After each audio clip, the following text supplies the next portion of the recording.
ने सुना सुश्री सालो राव जी का, श्रीमती मालवीय मैडम का, डॉक्टर पुलकित कुमार मंडल जी का, श्री गोल्डन प्रसाद जी का, सुश्री दिव्या रानी मानव महाविद्यालय से, श्री सामू करैया भुवनेश्वर से पधारे हैं, लाली कुमारी जी का, बहुत सारा अनुपम कुमार जी का, और फिर हम लोग अपने माननीय अतिथियों को जिन मंच पे हैं और आदरणीय हमारे महादेव टुकमा दादा को बहुत ही तैयारी के साथ दादा ने अपनी बात रखी और एक तरह से केवल भारतीय आदिवासी साहित्य से नहीं, भारत के बाहर भी अफ्रीका और लैटिन अमेरिका उन साहित्यों से भी हमारा परिचय करवाया और उसका क्या प्रभाव पड़ा, छंगो का जो डिकोलोनाइजेशन की बात थी उसका क्या प्रभाव पड़ा दादा के जीवन पे या अन्य लोगों के जीवन पे, बहुत विस्तार से हम लोगों ने, और दादा ने बहुत अच्छे ढंग से बहुत ही तैयारी के साथ, और कई कहानियाँ जो उन्होंने सुनाई वो रेड इंडियन वाली की, चांद जाने वाले में जो बता दिए कि विश्वास नहीं करना, यहाँ भी जमीन लूटने आ रहे हैं, तो ये जो बातें हैं, और जो आदिवासी नव जागरण की बात की वो तो पूरा शोध ही राहुल जी का है और टीआरआई के माध्यम से हुआ था, तो वो प्रमाणित है और उसको देखा जाना चाहिए कि कैसे जिस समय पूरे भारत में जिसको हम कह रहे हैं कि सो कॉल्ड मुख्य धारा, तो पेरीफेरी में पूरे पैन ट्राइबल इंडिया में के ढंग से नवजागरण की चल रही थी चीज़ें, और फिर पूंजीवाद के प्रभाव को, वियतनाम युद्ध के प्रभाव को, और द रूट्स उपन्यास की विस्तार से, नए जो बच्चे हैं द रूट्स का हिंदी अनुवाद भी आ गया है अब तो वो पढ़ना चाहिए। जो दादा जिन उपन्यासों की चर्चा कर रहे थे, स्वाभाविक तौर से नगोविय वाथेंगो को या द रूट्स उपन्यास को, इन चीज़ों को पढ़ना चाहिए, या फिर महाश्वेता देवी की जो चर्चा कर रहे थे, मैं भी करूँगा, लक्ष्मण गायकवाड़ की चर्चा कर रहे थे, गोपीनाथ महंती छूट गए, बांग्ला याद आया, लेकिन गोपीनाथ महंती ने ब्रिटिश पीरियड के बाद ही तत्काल आज़ाद भारत में जिस ढंग से आदिवासी समाज को समझा और लिखा, और जिस ढंग से वहाँ के जीवन को पहली बार एक तरह से और ज्ञानपीठ तक पहुँचे, तो वो ध्यान रखना चाहिए। फिर दादा का महाश्वेता देवी से और भीष्म साहनी से तो लगा कि प्रदेश के बहुत पुराने कैडर है, माधव दावणो तो बहुत नए तो ये है। और फिर फिल्मों की भी चर्चा की,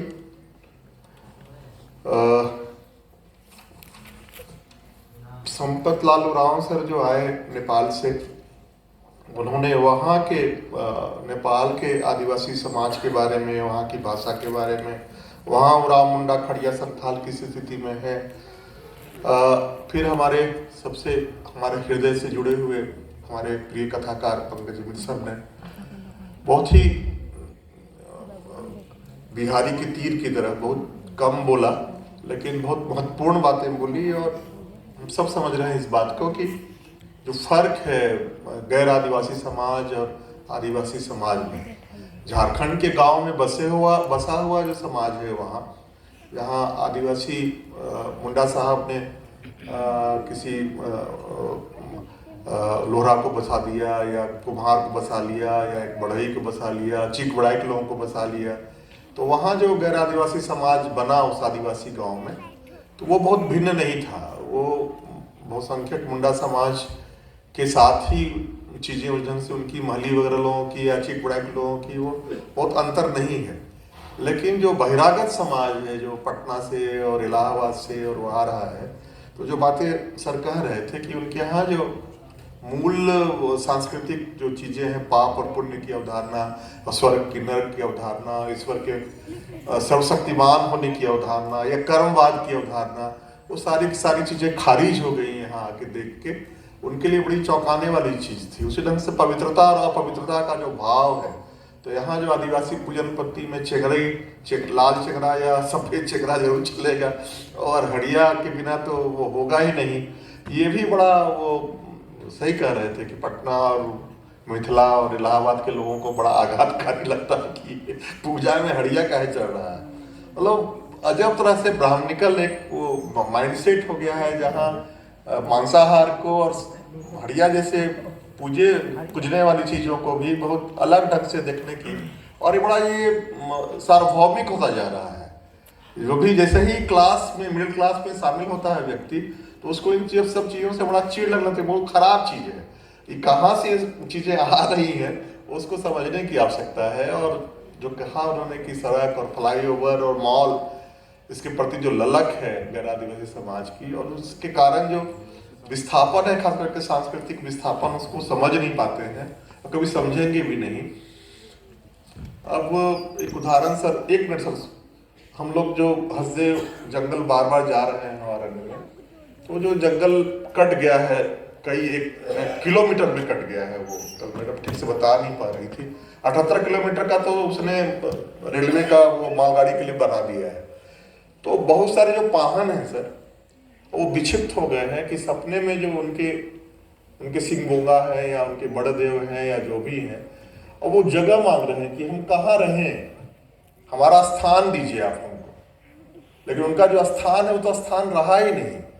जो साल वृक्ष था, साल वृक्षों का समूह था, जो पवित्र वन था, जिसको हम सरना या जाहिर थान कहते हैं, अगर सरना और जाहिर थान है ही नहीं है, और देवता सपनों में आके और दिन में भी आके स्थान मांग रहे हैं, और स्थान देने के बदले में विक्षिप्त हो जा रहा है वहाँ का पुजारी वर्ग, पाहन जिसको कहते हैं, इसको कैसे समझेगा गैर आदिवासी समाज? समझ ही नहीं सकता है, क्योंकि जमीन उसके स्व का, उसके सेल्फ का हिस्सा है। उसके साथ केवल वो आर्थिक जुड़ाव नहीं कि वहां वो खेती करता है। वो जब हम कहता है तो हम में केवल जीव और वनस्पति शामिल नहीं, उसकी मिट्टी भी शामिल है और उसका ईश्वर भी शामिल है। आप वहां जंगलों को काट के और कोयला निकाल रहे हैं, लेकिन उस जहां वो सरना और पवित्र स्थल था, जहां उसके देवता थे, अगर उसके देवता जगह मांग रहे हैं, तो इस पीड़ा को किस कविता और किस कहानी में वर्णन किया जाएगा? ये बहुत दुर्लभ है। इसको हम एक शब्दावली सांस्कृतिक विस्थापन कह देते हैं और उससे मुक्त हो जाते हैं। इतना हल्का है नहीं। बेचन उरांव सर आदरणीय नेपाल से पधारे हैं और वहाँ के आदिवासी समाजों के बारे में, तमांग आदिवासियों के बारे में, और किरात जो कहलाते हैं, लेम्बू और राया, तो मैंने भी, मेरा मौसी घर है सर नेपाल में, तो बचपन में बहुत ज़्यादा था मैट्रिक के पहले, तो किरात लोगों से भेंट थी हमारी, देखता था उन लोगों को, लेकिन वो लोग भी नहीं जुड़ना चाहता था। ये लोग भी नहीं, मैंने जो बाजार के लोग हैं या कस्बे के लोग हैं, वो नहीं जुड़ना चाहते थे। बड़ा अलगाव जैसा है वहाँ, अभी बहुत जुड़ाव नहीं है। और इस ढंग से जो हमारे यहाँ आ गई हैं चीज़ें, उस ढंग से भी वहाँ विकसित नहीं हो पाई हैं। अभी भी लेम्बू और राय और इधर के समाज जो है वो दूर दूर ही रहता है। लोग बाजार से भी गुजरता है तो बहुत तेजी से गुजर जाता है, लोग टोक टाक नहीं करें। तो उसकी पीड़ा को सर ने रखा। वहाँ की भाषा, हालांकि मतलब प्रांतीय भाषा के तौर पे, ये द्वितीय राजभाषा के तौर पे बहुत सारी भाषाएं वहाँ स्वीकृत हो गई हैं। बहुत सकारात्मक पहलू है ये, और बहुत आनंददायक है कि चीज़ें इधर से डेवलप करेंगी। सुश्री कनक रागनी जी ने मेरे उपन्यास के बारे में चर्चा की, और जर्मनी से जो सर थे उन्होंने भाषाविद होने के कारण उन्होंने शब्द युग्मों के जुड़ाव के, कैसे कोई चीज़ जो है पर्शियन आके संस्कृत से जुड़ जा रही है, संथाली आके खोटा से जुड़ जा रहा है। तो ये तो है हिंदी की खूबसूरती या किसी भाषा की भी खूबसूरती यही है कि जितना ज़्यादा वो आसपास के परिवेश से ग्रहण करेगा शब्दों को, उतना ही समृद्ध होगा। जितना ज़्यादा वो अपने को मानक और पवित्र बनाने के चक्कर में होगा, तो संस्कृत और लैटिन के तरह खत्म हो जाएगा। तो अगर मृतक भाषा में जाना है तो अपने को व्याकरण में के लौह बांध लीजिए जंजीरों से, तो जल्दी ही आपकी विदाई हो जाएगी। आप क्लासिक्स में सुरक्षित रहेंगे, मेघदूतम में और शाकुंतलम में आम लोगों के पास से गायब हो जाएंगे, लैटिन भी गायब हो गई। तो जितना ही आप जनभाषाओं से जुड़ेंगे और जितना ही जनभाषाओं को शामिल करेंगे, उतना ही आपकी मातृभाषा समृद्ध होगी। वही बात अलग ढंग से कह रहे थे। मैं 2-4 बात करके अपनी बात खत्म करूंगा, बहुत लंबी बात हो गई है। एक तो जो नए बच्चों को भी मैं सुन रहा था, तो मंत्र की तरह कुछ शब्द हो गए हैं, विस्थापन और पीड़ा और पर्यावरण और प्रकृति के साथ आदिवासी। ठीक है, ये सत्य है, लेकिन केवल एक ही तरह की बात कहते रहने से बड़ी ऊब पैदा होती है। और कहानियों में और कविताओं में भी सीधे आप इस ढंग की बयानबाजी लाएंगे तो वो बड़ी सपाट कविता हो जाएगी। कला रूप में इस ढंग से अगर तथ्यों की बौछार डाल दी जाए किसी भी रचना में तो वो हादसा तो हो सकता है, कला तो नहीं हो सकता है। एक हमारे बड़े साहित्यकार ने कहा है कि बहुत सारे तथ्यों के साथ कोई डाल दीजिएगा तो कला नहीं हो सकती है, हादसा भले हो। तो हमारे पुरखों ने ही किस ढंग से वही बात को किस ढंग से रखा है।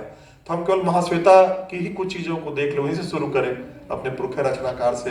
महादेव दास ने भी कहा है कि सबसे पहले उन्होंने ही लिखा उपन्यास। तो अब देखिए उनका अग्निगर्भ को देखिए। अब वहां बसाई टुड्डू एक कैरेक्टर के तौर पर, नायक के तौर पे आ रहा है। तो बसाई टुड्डू मरता ही नहीं है, अमर पात्र है वो, एक अमर पात्र। देखिए है क्या कि जब जिस वाचिकता की बात हो रही थी, जिस जादू और टोने और आख्यान की बात हो रही थी, तो वाचिकता में एक नानी दादी की कहानियों में चमत्कार बहुत होता है। रावण का 10 मुंह अगर नहीं होगा तो हम लोग याद नहीं कर पाएंगे कि रावण का 10 मुंह था। दुर्गा जी का 10 हाथ नहीं होगा, गणेश जी का सूंड नहीं होगा। कुछ विचित्रताएं और कुछ चमत्कार अगर नहीं होंगी तो हमारी स्मृतियों में वो कहानियां बसती नहीं है। तो उसको वहां से ले जाती हैं, वहां वो बसाई टुड्डू को अमर बना देती है। एक बसाई टुड्डू मरता है तो फिर दूसरा बसाई टुड्डू खड़ा हो जाता है। चोटी मुंडा उसके तीर में, बिरसा मुंडा के जो संगीत है धानी मुंडा, उनका शिष्य बनता है वो चोटी मुंडा। और उनका तीर कभी गाय भी नहीं, मैंने कभी कि जिस प्रतियोगिता में जाते हैं वो जीते का आता है। तो जादुई तीर की कल्पना करके उस कहानी को इतना विस्तार रूप, पूरा उपन्यासी जो है चोटी मुंडा को जादुई तीर पे। तो जादू और अमरता, तो ये लोक कथा के तत्व है चमत्कार को, उसको लेकर आ रही है महाश्वेता और हमारी स्मृतियों में बस रही है। तो सपाट बात वही है जो बसाई अग्निगर्भ में भी सारी बातें वही हैं कि कैसे वहाँ जो पलामों के नहीं, वहाँ बंगाल में जो भूमिहीन जो कृषक मजदूर है उसकी जो पीड़ा है, वो वामपंथी सरकार भी वहाँ उसकी पीड़ा को दूर नहीं कर पाती है। तो लगातार उस न्यूनतम मजदूरी की लड़ाई को लड़ रहा है वो। बात बहुत यथार्थवादी है उस उपन्यास में, लेकिन शिल्प जो है एक अमर पात्र की कल्पना करके उसकी इर्द गिर्द गढ़ी गई है जो हमकी स्मृतियों में बसे। उनका एक सबसे महत्वपूर्ण उपन्यास जो मुझे लगता है कि आदिवासियत को प्रकट करने वाला है वो टेरोडैक्टिकल है। उसमें वो कल्पना कर रही है कि जोरासिक युग के समय का एक सरीसृप उड़ने वाला एक पहाड़ के ऊपर का आदिवासी छोटा सा गांव है, वहां आके कोठरी में छुप जा रहा है। अब गांव के लोग समझ रहे हैं कि हमारी ये पुरखों की आत्मा है जो कुछ संदेश देने हमको आई है। और इतना जटिल ये शिल्प उन्होंने उठाया है और इतने कुशलता से उसको निभाया है कि आप पढ़ते पढ़ते आपको समझ में आ जाएगा कि जो गांव, अब वो चूंकि वो कुछ खाना पीना नहीं खा रहा है, वो समझ गया है गांव के लोग कि अब मरने वाला है ये, तो पूरा गांव ही शोक मना रहा है, पूरा गांव खाना पीना छोड़ दिया है। और वो छूतक जिसको कहते हैं, वो सूतक बना रहा है पूरा गांव। और रिखिया जो है वो उसके जो एक पत्रकार, वीडियो साहब के पत्रकार मित्र पहुंचे हैं, वो भी उसके साथ जुड़ जा रहे हैं। वो भी नहीं बता पा रहे हैं बाहर के लोगों को कि ये कोई एकदम जोरासिक पार्क का एक पंछी यहाँ मरने की स्थिति में है। लोग कह रहे हैं उस डॉक्टर की कहानी, लेकिन वो पूरी आदिवासियत के मरने की बात कर रही है। संकेत यहाँ ये है कि वो पूरी आदिवासियत ही मर रही है, वो पंछी नहीं मर रहा है। पंछी तो एक प्रतीक के तौर पे है, लेकिन इस आदिवासियत को मरने की कहानी को, उसके विनाश की कहानी को, उसकी क्षरण की कहानी को इतनी रहस्यमय ढंग से रख रही है कि आपको अजब तरह से फील होता है कि सचमुच में आपको जुरासिक पार्क में या सचमुच में कोई जादुई ऐसा उड़ने वाला बड़ा सा पंछी विशाल जो एक कोने में पड़ के मर रहा है, और रिखिया जो है उसको, और उसकी उदास आंखों से वो क्या संदेश पढ़ रहा है। पूरन जो है वो पत्रकार, वो कहता है कि आधुनिकता कभी भी टेरोडैक्टिकल की उदास आंखों का संदेश नहीं पढ़ सकती, यह उदासी रसमयी है। पत्रकार पूरा आश्चर्यचकित है कि आखिर उन आंखों ने रखिया को क्या कहा। क्या उसने कहा कि उन्हें जिंदा रहना चाहिए और मुख्य धारा में समाहित हो जाना चाहिए, जो अपने सबसे निचले स्तर पर उन्हें स्थान देगी और उनकी आदिवासियत का पूर्णतया विलोपन हो जाएगा। मगर पृथा गांव की इस पहाड़ी भूमि को भी दांत से पकड़ कर रखने में उनकी मुक्ति नहीं है, क्योंकि ये भूमि और उनकी आत्मा दोनों एक दिन धूल बन जाएंगे और हवा में बह जाएंगे।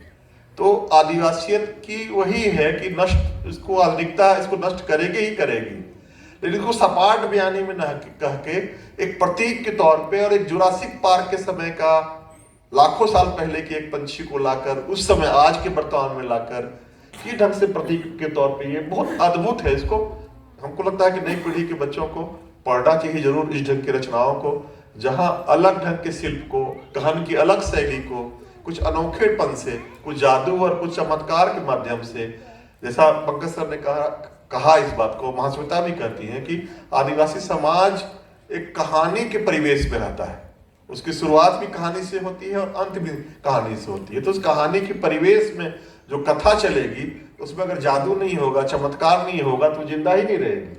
तो उस पकड़िए उसको। बहुत जरूरी नहीं है कि जो प्रेमचंद जिस यथार्थवादी तरीके से लिख रहे हैं, जो मुख्य धारा के लोग लिख रहे हैं, उसी धारा में ही हमको आदिवासी कहानी करनी है, एकदम जरूरी नहीं है। कल मैं चर्चा कर रहा था मनोज रोपड़ा जी के काले अध्याय की। अब उस कहानी, इस उपन्यास की शुरुआत जो होती है, वो छोटा बच्चा है जो कहानी कह रहा है, नरेटर जो है, उसके गांव में एक हाथी आता है और वो इतना उसके विशाल काय शरीर से इतना प्रभावित हो जाता है कि छोटा सा बच्चा उसके पीछे पीछे, वो जब अपना सब वसूली करके जो भी दान दक्षिणा लेके निकलता है वो महावत शाम को, तो उसके पीछे चुपके चला जाता है और उस जंगल, घने जंगल में पहुंच जाता है जहां महावत हाथी को बांध के सूखी लकड़ी काटने उठने जा रहा है। बीच में बैठा लेता है हाथी पे, देखता है कि एक बच्चा आ रहा है तो हाथी बैठा लेता है। तो फिर चला गया है बांध के वो सूखी सूखी लकड़ी काटने के लिए। अंधेरा, रात शाम हो गई है, अंधेरा हो गया है और जंगली कुत्तों का झुंड, कुत्ता माने हाथियों पर, उस हाथी पर ऐसा आक्रमण करता है और हाथी बंधे हुए होने के कारण से कुछ कर नहीं पाता है और बच्चा अंत में सड़क के चल जाता है, पेड़ के तना को पकड़ के ऊपर क्यों चला जाता है और अपने सामने उस विशाल काय हाथी को कुत्तों, जंगली कुत्तों से मरता हुआ देखता है। कैसे कुत्ता उसको पहले पैरों को काटते हैं, फिर गिर जाता है तो उसके आंत को खा लेते हैं, इस सारा परिदृश्य देख रहा है। तो केवल हाथी के मरने की कहानी तो नहीं कह रहा है, लेकिन ये पूरा उनके छोटे से बच्चे के दिमाग में ये जो एक मृतक हाथी का वो जो पूरा क्या कहा जाए कि एक रक्त रंजित तस्वीर बैठ जाती है, वो पूरे जीवन में कैसे पीछा करती है और विशालकाय वस्तुओं से आकर्षण। तो उजाला चला जाता है नेवी इंजीनियरिंग की ओर, बड़े जहाज में नौकरी का सपना, लेकिन जो बहन उसको पढ़ा रही थी सौतेली माँ से, ट्राइबल बच्चा है, गोंड बच्चा है, वो कैसे फिर उसके पढ़ाने के क्रम में जो परिश्रम कर रही है या फिर नक्सल समूह के साथ उसका जुड़ाव हो जाता है। ये भी बस्तर के नक्सल की कहानी कह रहा है ये उपन्यास, लेकिन कहने का तरीका इतना अलग है और इतने बिंबों से भरा हुआ है और इतनी स्मृतियों से भरा हुआ है कि आपको एक सांस में पढ़ा के ले जाता है। ये कहीं नहीं कह रहा कि हम बस्तर के नक्सलवादी आंदोलन के लिए, चूंकि बहन चली गई है उस आंदोलन में, तो नौकरी के बाद वो आया है छुट्टी में तो खोजने गया है, तो उस खोजने के क्रम में, उस यात्रा में पूरा बस्तर के जंगल की यात्रा और नक्सली आंदोलन को आपके सामने रखता है उपन्यास। लेकिन चूंकि सीधे सीधे नहीं कह रहा या हमारे आलोचकों की निगाह से छूट गया है, इस कारण से बातें बहुत ज्यादा काले अध्याय के बारे में आई नहीं। लेकिन ये इतनी प्रभावित की हांसदा सोमेंद्र शेखर को, हमारे यहाँ जो है अंग्रेजी के उपन्यासकार, और इसको ट्रांसलेट किया और बहुत पुरस्कार, बड़े पुरस्कार के लिए चयनित हुई थी उस ट्रांसलेशन के लिए।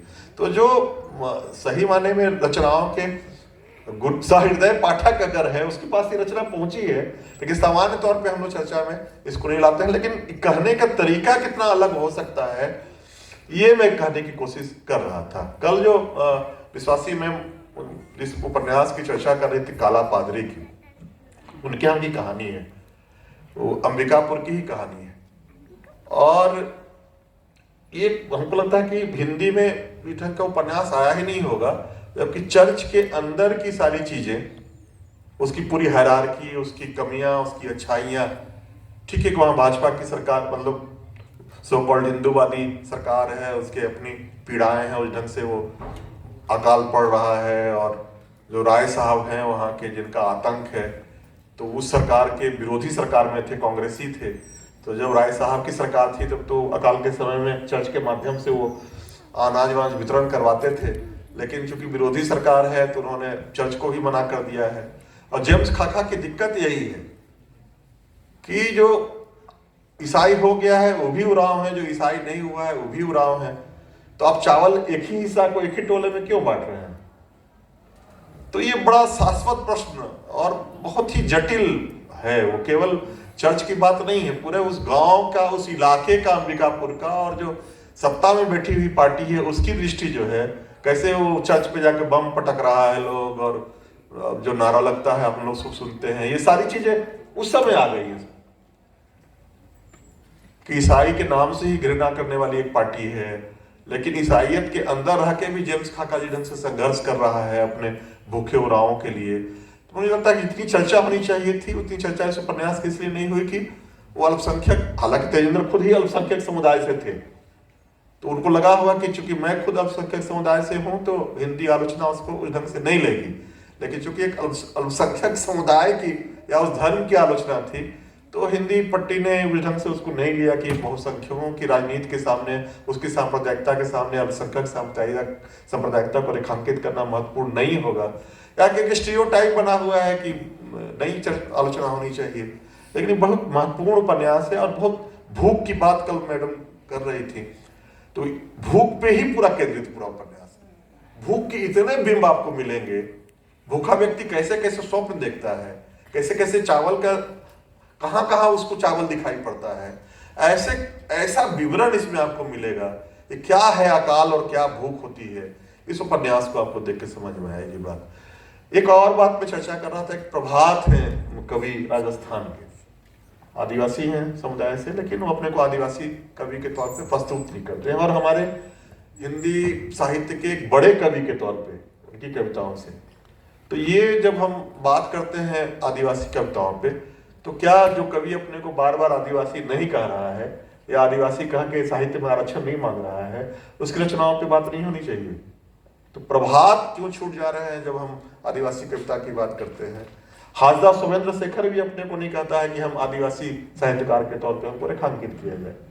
इसलिए एक उपन्यास के बाद से, ये कहानी संग्रह के बाद में वो अलग अलग चीजों, माय फादर्स गार्डन में किसी दूसरे सब्जेक्ट पे गया है। तो वो भी नहीं चाहता है कि हमको आप विचित्र तरह से देखिए, हमारे चीजों को अलग ढंग से देखिए। हम आपकी तरह नागरिक हैं, हमारी भावनाएं हैं, हमारे पास शिल्प है, हमारे पास कहान है। प्रभात अपने ढंग से लिख रहे हैं, हाजदा सुमेंद्र शेखर अपने ढंग से लिख रहा है, लेकिन जो अपने को कह नहीं रहा है और अस्मितावादी आंदोलन में शामिल नहीं है, तो उसकी रचनाओं पर हम ध्यान नहीं दें, ये उचित नहीं है।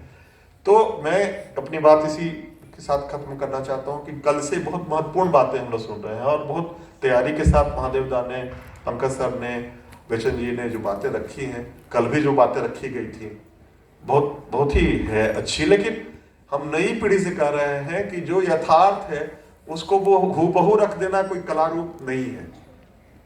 उसको किस शिल्प में, कहन के किस तरीके से, अगर वाचिक परंपरा में आप बहुत गर्व कर रहे हैं तो वाचिक परंपराएं में जो चीजें हैं, जहां से महाश्वेता लेकर आ रही हूं चीजों को, तो आप जादू के साथ और चमत्कार के साथ, भूत प्रेतों के साथ, देवी देवताओं के साथ अपनी बात कर सकती हैं।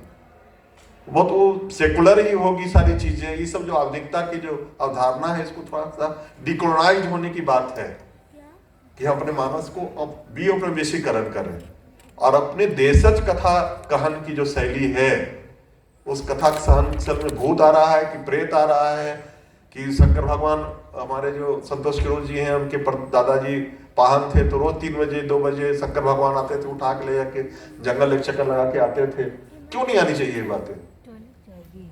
अगर पाहन विक्षिप्त हो रहा है कि ईश्वर मांग रहा है जगह, ये हमारे रचनाओं में क्यों नहीं आनी चाहिए?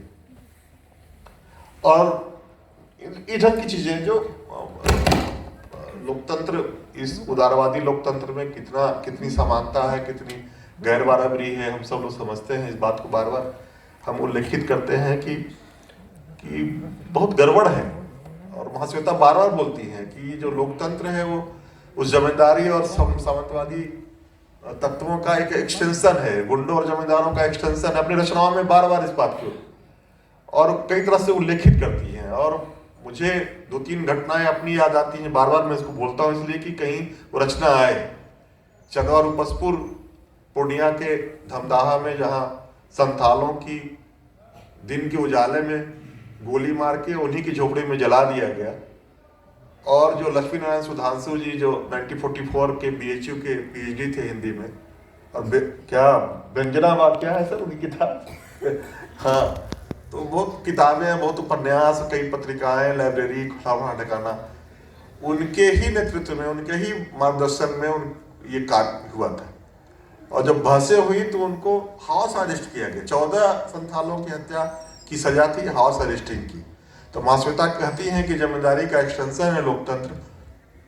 84 में फिर से दोहराता हूँ, मैंने जो जमशेदपुर में बोला था कि भोपाल गैस कांड, यूनियन कार्बाइड और एंडरसन महोदय, उनको बजाबता हवाई जहाज में बैठा के उन्होंने विदा कर दिया, जमानत दिलवा के।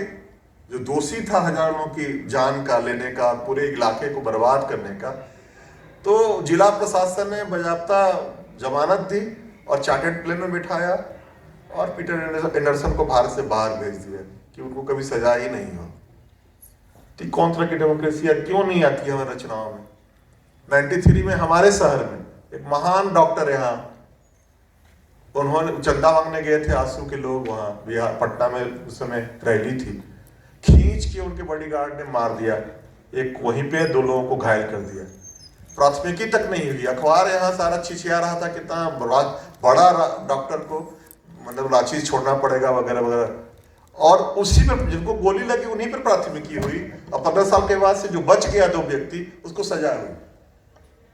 तो आपकी आंखों के सामने क्या कहा जाए इस बात को कि क्या न्यायपालिका है। जैसे अभी हम लोग दिल्ली में बैठ के बात कर रहे थे, तो न्यायपालिका का जजमेंट ये था कि मजदूरों को निकाला जाना राष्ट्रहित में कितना जरूरी है, कि अगर वहां आंदोलन होता रहेगा तो कैसे निवेश, विदेशी निवेश उससे कैसे कुप्रभावित होगा। इसलिए मजदूरों को निकाल दिया जाना नौकरी से, वो बहुत ही राष्ट्रवादी हित में किया गया कार्य, ये न्यायपालिका का निर्णय है। तो इतना बहुत अच्छा जो हम लोग को लगा सब गुडी है, सब बहुत बेहतरीन है, कहाँ है? क्यों उसी जिसको गोली लगती है उसी को सजा क्यों होती है? जिसने गोली चलाई उस पर प्राथमिकी तक नहीं हुई आपके यहाँ, और जो हजारों लोग का जान ले लिया उसको हवाई जहाज में बैठा के आप विदा कर रहे हैं। तो इतनी चीजें हैं आपको हृदय तक पहुंचने की, पीड़ा पहुंचाने की, और वहां से वियोगी होगा पहला कवि आह से, तो आह के महसूस करने की जरूरत है। लेकिन शिल्प जो है थोड़ा सा बदलने की, कहन की शैली बदलने की, और जो भी कहन हो सकता है जो रुचे, जो पढ़ने वाले के मन को रुचे, पढ़ा ले जाए, उस शिल्प में कहने की जरूरत है। बहुत बार बार विस्थापन और पीड़ा और ये और वो एक ही चीज को रिपीट करने से वो मंत्र हो जाता है, फिर प्रभाव छोड़ देता है पंडित जी की मंत्र के लोगों को ध्यान ही देता है कि पंडित जी का बोल रहे हैं। तो शिल्प को पकड़ने की, कहन को पकड़ने की, अलग ढंग से प्रस्तुति करने की, बिंबों में और प्रतीकों में जाने की जरूरत है, ताकि आप अपनी कहानी को, अपनी रचनाओं को, अपनी कविता को इस ढंग से प्रस्तुत कर सके हमारे नए बच्चे कि वो आकर्षक हो सके और आपकी बातचीत परंपरा से जुड़ी हुई चीजें हों। इन्हीं शब्दों के साथ जोहार आपको। सर मेरी जिज्ञासा है सर, मेरा नाम अमित कुमार हुआ, विनोबा विश्वविद्यालय हिंदी विभाग से। सर मेरा प्रश्न है कि औपनिवेशिक और उत्तर औपनिवेशिक कालों में आदिवासियों के बारे में लिखा जा रहा है उस दौरान से, तो कब से हम ये निर्धारित करें कि मेरी आवाज पहुंचे? हाँ, आवाज आ रहा है। तो कब से हम ये निर्धारित कर सकते हैं कि आदिवासी विमर्श इस रचना से या इस ईस्वी से या सन से निर्धारित की जा सकती है, और या इसकी अवधारणा क्या है? एक तो ध्वनि तपे तीर, नगाड़े की तरह बजते हैं शब्द, और रोज क्रिकटा की क्या है, पगहा जोड़ी जोड़ी घाटो, कहानी संग्रह। तो रोज क्रिकटा का कहानी संग्रह, पगहा जोड़ी जोड़ी घाटो, हिमड़ा पुतुल का नगाड़े की तरह बजते हैं सब, है राम मीना की ध्वनि तपे तीर, तीनों रचनाएं जिस समय आई वहीं से इस आदिवासी विमर्श की शुरुआत हुई। धन्यवाद सर। और सर एक बात और कि रोमानी दृष्टिकोण को मैं देखता हूँ कि आदिवासी विमर्श में ये किया जाता है कि नहीं, पहले तो भारतीय हिंदू युग से छायावाद युग तक रोमानी युग था, तो हम उसको नहीं शामिल करेंगे। तो क्या ये सही है सर कि आदिवासी विमर्श में हम लोग रोमानी दृष्टिकोण को नहीं ले सकते? अब रोमानी दृष्टिकोण से कई चीजें लिखी भी गई हैं और स्वीकारी भी हैं, ऐसा थोड़ी है कि नहीं है वो। लेकिन क्या हम रोमानियत को लें? उनका वो जो मुख्य धारा की सिनेमा और रचनाओं में, अब वो अमृता प्रीतम का डॉक्टर देव जो आता है हजारीबाग, तो वहाँ उसको झूमर दिखाई पड़ रहा है आदिवासियों का।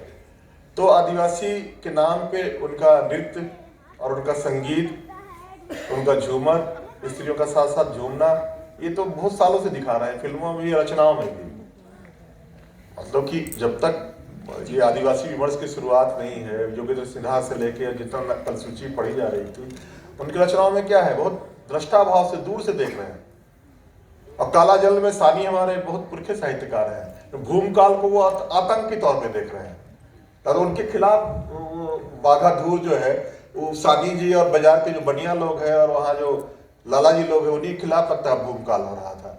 तो हमारे उतने बड़े साहित्यकार जो वहीं के रहने वाले हैं, वो काला जल लिख रहे हैं और उसमें आदिवासी भूमकाल को आतंक के तौर पे दिखा रहे हैं। तो आदिवासी को नाचता रहे, इसलिए तो हजार सोमेंद्र शेखर कहता है कि आदिवासी विल नॉट डांस, हम नहीं नाचेंगे। तो ये जो रोमांटिक है कि बोलना ही, जब खाना ही नहीं मिलेगा तो बोलेगा कौन सी चीज? ईट के भट्टा पे जाकर देखिए ना, वहां क्या बोल रहा है। तो जो यथार्थ है उसको भी महसूस, एक फसल जहां हो रही हो, मोनोक्रॉपिंग जहां हो, और बहुसंख्यक आबादी बाहर कमाने जा रही हो, मैंने 7,000 साल पहले धान हम लोगों ने उगाना शुरू किया था पूर्वी भारत में, मुंडा लोगों ने ही धान की शुरुआत की थी। 7,000 साल से हम धाने उगा रहे हैं। विकास की गति यहां से भी तो देखिए कि अगर 7,000 साल से हम मोनोक्रॉपिंग में टिके हुए हैं, तो हम मंगल ग्रह पे चल जाए कि चांद पे चल जाए, कितना ओवर फ्लाईओवर बन जाए, उससे क्या फर्क पड़ रहा है कि अगर हमारी 70+ % आबादी मोनोक्रॉपिंग से मल्टी क्रॉपिंग में नहीं गई। बिरसा कृषि विश्वविद्यालय की स्थापना कार्तिक राव का कहे थे, नौकरी देने के लिए बिहार और उत्तर प्रदेश के लोगों के लिए स्थापना हुई थी कि वहां से लैब से जाएगा फील्ड तक, वहां से चीजें प्रयोग में आएंगी, जाएंगी खेत तक। जैसे ही लोहरदगा पार कीजिएगा सब देखिएगा मोनोक्रॉपिंग का इलाका है। कहीं कहीं पिठोरिया और गोला और इधर की चीजें हो गई हैं कि जहां सब्जी खेती हो रही है। बहुसंख्यक हमारी खेती अभी भी मोनोक्रॉपिंग है, और 7,000 साल पहले भी हम मोनोक्रॉपिंग कर रहे थे। तब भारत के विकास की गति देख लीजिए। जी सर, धन्यवाद सर।